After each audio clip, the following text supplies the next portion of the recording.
It's got to clearly depend on how bad the shot Yeah. is, though. Because if you get fouled and knocked unconscious and then you come back, You're just going to get knocked out. yeah. If you get knocked out, that's why boxing, right? That right, and that sudden, quick, violent rotation of the head is going to transmit a lot of rotational force, not only through the brain, but also through the brainstem, absolutely leading to possibility of a concussion. Thankfully, it didn't completely knock him out, but could absolutely result in some delayed symptoms. A big part of it is speed. Anthony Joshua has that kind of speed. Joe Rogan reacted to reports of Jake Paul being hospitalized after Anthony Joshua knocked him out. Breaking down the moment with Daniel Cormier, Rogan highlighted how brutal the punch looked and reminded fans that boxing is a dangerous sport. He explained that clean shots at elite level can cause serious damage, warning that such impacts may carry lasting consequences for fighters globally. Out cold. He was and then done. He outboxed him for the rest of the round. How? But again, in MMA, fight probably would have been over, and he would have took less damage.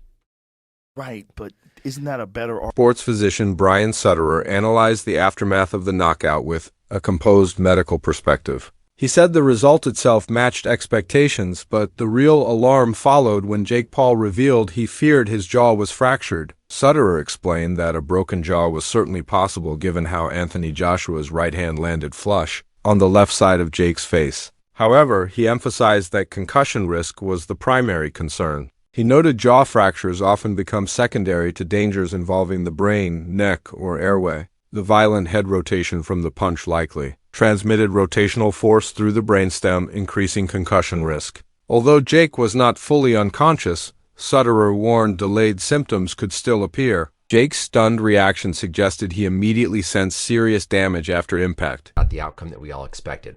After the fight, though, Jake told Ariel Helwani that he was worried that he had broke his jaw. He said multiple times he was concerned that he had a fractured jaw. And certainly looking at this knockout punch that Anthony Joshua delivers, it is absolutely a possibility that Jake does in fact have a jaw fracture. I'd honestly be more concerned about a concussion. In fact, with most jaw fractures, the more important thing initially is to look for other injuries to the head, to the neck, to the airway. The jaw fracture potentially being there or not is going to be lower on the list often than whether there's damage to the airway, damage to the head. And so very possible to have a concussion or some residual symptoms from this, as Jake Paul's head is relatively still here. We see AJ comes in with that right, and that sudden, quick, violent rotation of the head is going to transmit a lot of rotational force, not only through the brain, but also through the brainstem, absolutely leading to possibility of a concussion. Thankfully, it didn't completely knock him out, but could absolutely result in some delayed symptoms. But you can see where the punch comes in, landing square on that left side of Paul's face. Jake's reaction was pretty telling too. Right away after it, we could see him going down on the canvas here and being very shocked. It doesn't look like there's any obvious deformity to the jaw. We won't necessarily always see a deformity to the jaw, but you could tell he clearly had realized that something serious had happened there and feeling the full power of AJ's right. And finally, on this last view, we can see a little bit better the exact location where the punch comes in. We'll talk about our jaw anatomy, the different areas of the bones, but your temporomandibular joint, where your jaw articulates with the rest of your skull, is sitting right around in this area, and the jaw is roughly coming down in this orientation. And so where that punch comes in from Joshua is a little bit more kind of flush right in the center of the mandible, but also up close near. Joe Rogan had warned even before the bout that the outcome would likely be bad for Jake Paul. He pointed out that Jake was accustomed to competing against aging or inactive fighters, but this time he was facing one of the elite heavyweights on the planet. Rogan cautioned that the gap in skill and experience would be harsh and extremely dangerous. The Joe Rogan Experience. What do you think about Jake Paul, Anthony Joshua? Boy. Well, realistically, it's one of the craziest propositions of all time. You take a guy who just had a boxing match that looks like a sparring match with a 58-year-old Mike Tyson, and then you're going to fight one of the absolute scariest knockout artists in the heavyweight division. Maybe we should watch the Francis Ngannou fight so you could see. Let's watch that real quick, just so you can see what Anthony Joshua is capable if he's fighting someone that's not in his league.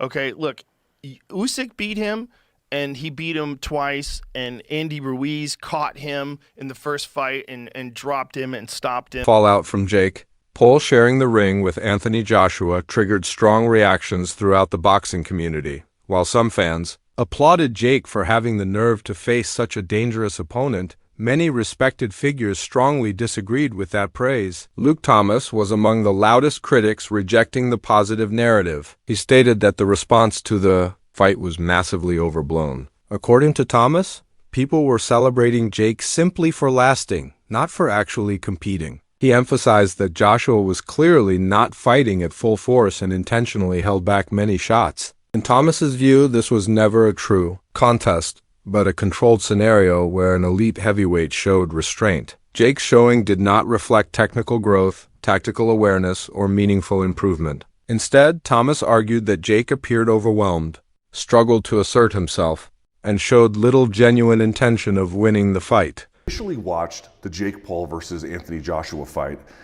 I think I would say that my conclusions now still match most of what I said when I was watching on the initial broadcast, which is that Joshua, he did look a little rusty to me. I'm sorry, but he did.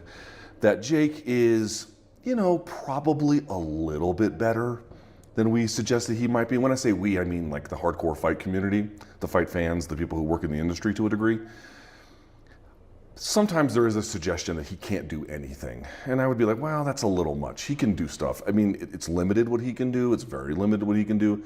But there is a little bit too much anger towards him sometimes, or just dismissiveness, maybe is a better way to put that. And I don't really co-sign on some of that. He's got some ability. He's not good. Listen to me very carefully. He's not good. But is he the caricature that he is sometimes made out to be in terms of his pure boxing skill? I think it goes a little overboard sometimes. But that isn't the reason why I wanted to make this video. What I wanted to make this video about is two things. One, after the fight was over, I got on social media and people were like hugely negative about the fight. And I did not think that the fight was good. In fact, I thought the fight was, like most Jake Paul fights, pretty bad, although him surviving kind of feeds into the story of him being perhaps a little bit better than we sometimes think, although I don't really co-sign on that. Let me make the point. The first point is, I think people are overreacting a little bit. A little bit. People were suggesting when I got on social media that this was like the biggest farce they'd ever seen in their life, and that this was, how could he fight like this, and this was a disaster, and Joshua should have got him out there earlier.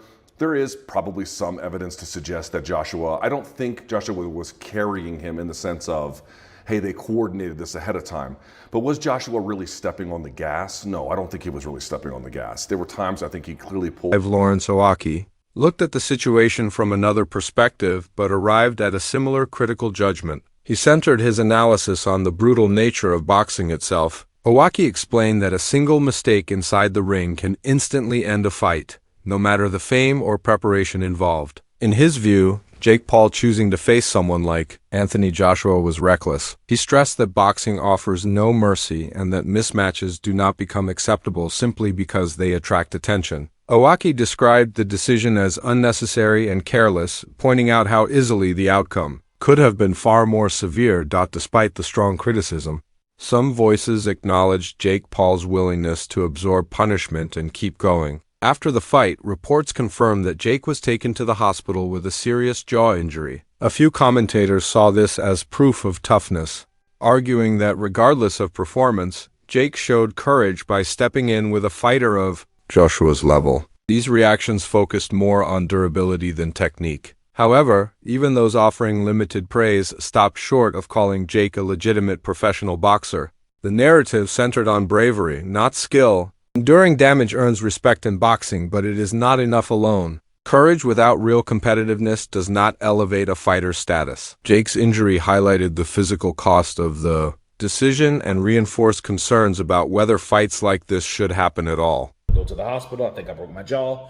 We all know he broke his jaw. We all know we've seen the x-ray. There is a video of the x-ray that he showed us on his Instagram, so that was no AI. And it showed where his jaw had to be reconstructed and, wired, right? So he can't have any hard foods for a while.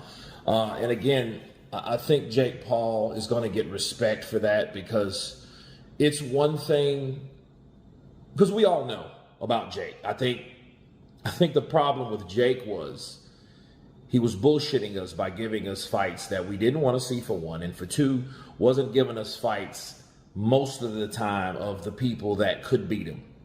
You know, he gave us Tommy Fury, and then Tommy Fury actually beat him, which, you know, whatever. But he did drop Tommy Fury with a left hook, so that was an impressive thing he did against the guy. Can't say the only guy now, because AJ fought him and knocked him out. But, you know, other than that, though, fighting Mike Tyson, Anderson Silva, which Anderson Silva showed that he is still very dangerous and very, very ready at 50 years old. You know what I mean? Like, what he did to Tyron Woodley was classic Anderson Silva. You know, he picked his shots. You know what I mean? He moved with grace. He moved with wisdom, and he knew exactly what to do. And again, he should have went over to boxing a long time ago, but Jake beat him. So that just made Jake's, you know, stock rise, right? In the sense of, hey, well, he beat Anderson Silva